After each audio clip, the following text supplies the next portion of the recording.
compote de pêche européenne, on peut apprécier 3 caractéristiques exclusives.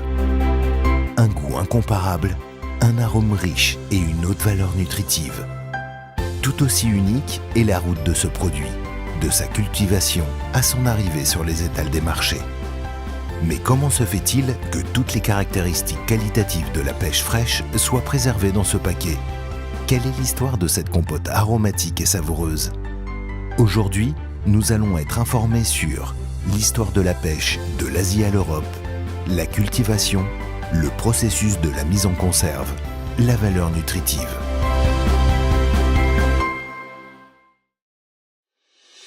Il y a 2500 ans que Alexandre le Grand commença ses campagnes militaires de la fertile vallée du fleuve Haliakmon dans la région de Macédoine centrale, en Grèce, vers l'est.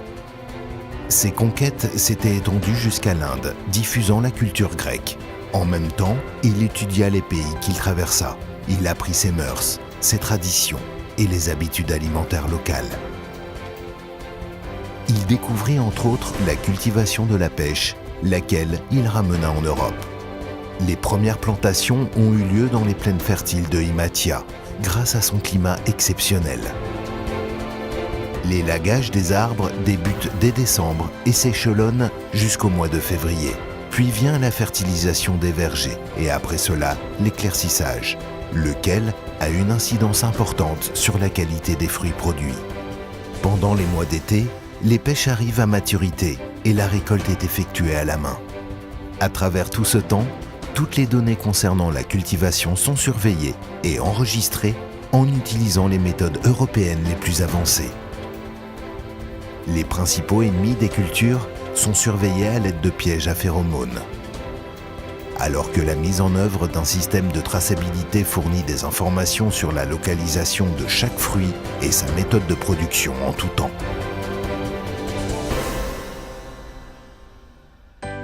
La sécurité et la haute qualité du produit sont des principes fondamentaux qui caractérisent l'ensemble du processus de production des pêches.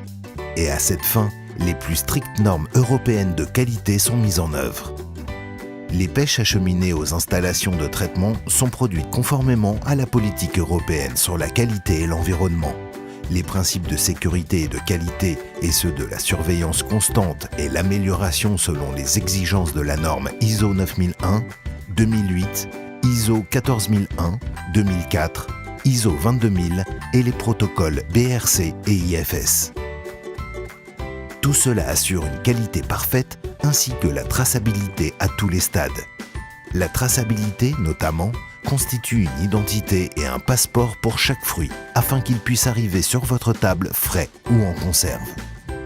Le personnel des agronomes hautement qualifiés au point de vue technique entraîne et guide les producteurs continuellement pour garantir une production des produits sains et de qualité.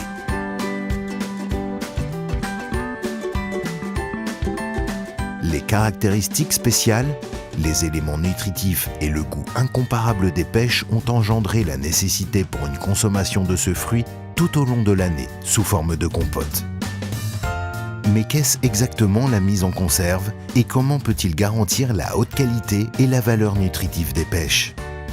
L'histoire de la conserve débute en Europe vers la fin du XVIIIe siècle. Nicolas Appert est considéré comme le père de la mise en conserve.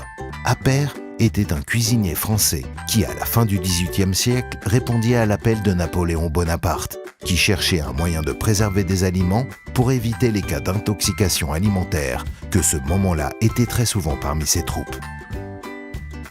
La mise en conserve est un procédé thermique qui utilise des récipients hermétiquement fermés pour atteindre la conservation des pêches et leurs caractéristiques nutritionnelles pour une longue période de temps.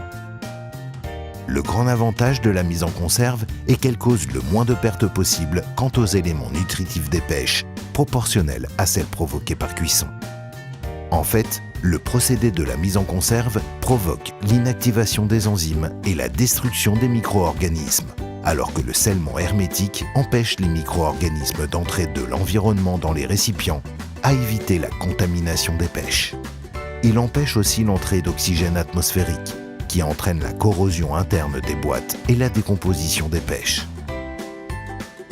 Après leur traitement thermique, les aliments en conserve peuvent être préservés pendant des longues périodes en température ambiante sans qu'il ait besoin des conditions particulières de conservation.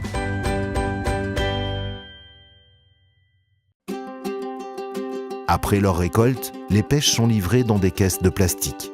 Elles sont versées dans un réservoir d'eau pour le premier rinçage et elles sont acheminées à la machine de triage où elles sont triées selon leur dimension. Les fruits sont ensuite transportés aux machines automatiques où a directement lieu la division et le dénoyautage. Suit une première sélection qui s'effectue manuellement afin de retirer les produits qui sont inadéquats pour avancer sur la ligne de production. Les pêches dont le noyau n'ont pas été correctement retirés passent de nouveau dans une machine de dénoyautage et ils sont réintroduits dans la ligne de production. Les fruits dénoyautés sont acheminés par un convoyeur au poste suivant pour le pelage. Suit une deuxième sélection pour les pêches pas correctement pelées, lesquelles sont ensuite acheminées avec de l'eau vers une machine à remplissage. Avant d'être remplies, les boîtes sont traitées à la vapeur en rotation et projection d'eau sous pression pour enlever la poudre et des autres particules étrangères. Ensuite, les boîtes se remplissent d'une quantité précise des fruits, conformément aux normes de qualité, sans détériorer leur qualité. Le sirop est ajouté directement dans les boîtes par la machine de remplissage sous vide en utilisant le procédé de vacuum filling. Cette machine, en appliquant le vide, retire l'air qui est contenu dans la boîte, permettant en même temps au sirop chaud de remplir la boîte. Les boîtes remplies sont ensuite scellées avec une simultanée injection de vapeur afin de terminer la création de vide. Une fois fermées, il est proposé que les boîtes soient aspergées d'eau chaude de manière à éliminer les substances étrangères. Ensuite, les boîtes sont pasteurisées. Le pasteurisateur est atmosphérique et de flux continu, ce qui signifie que les boîtes sont pasteurisées au cours de leur déplacement sur la chaîne de production. Tout ce processus dure environ 40 minutes, ce qui contribue à atteindre une conservation maximale des éléments et des caractéristiques organoleptiques des fruits. Par la suite, les boîtes sont transportées dans une machine spécialisée pour que la date et l'heure de production soient imprimées sur chacun des paquets, lesquels sont ensuite empilés sur des palettes et stockés dans des zones conçues à cet effet à l'intérieur de l'usine, étant en attente d'être commandées afin qu'elles passent à l'étape finale d'étiquetage et de palettisation. Η διαδικασία κονσερβοποίησης ελέγχεται σε όλα τα στάδια σύμφωνα με το πρότυπο HACCP. Σύμφωνα με αυτό γίνεται μία ανάλυση επικινδυνότητας των διαφόρων σταδίων για να ελεγχθούν όλοι οι πιθανοί κίνδυνοι που μπορεί να υπάρχουν και να επηρεάσουν την ασφάλεια και την ποιότητα του προϊόντος. Με την ανάλυση επικινδυνότητας καθορίζουμε τα κρίσιμα σημεία ελέγχου, τα όρια και τη συχνότητά τους. Με τον τρόπο αυτό επιτυγχάνουμε την ασφάλεια και την ποιότητα των τελικών προϊόντων.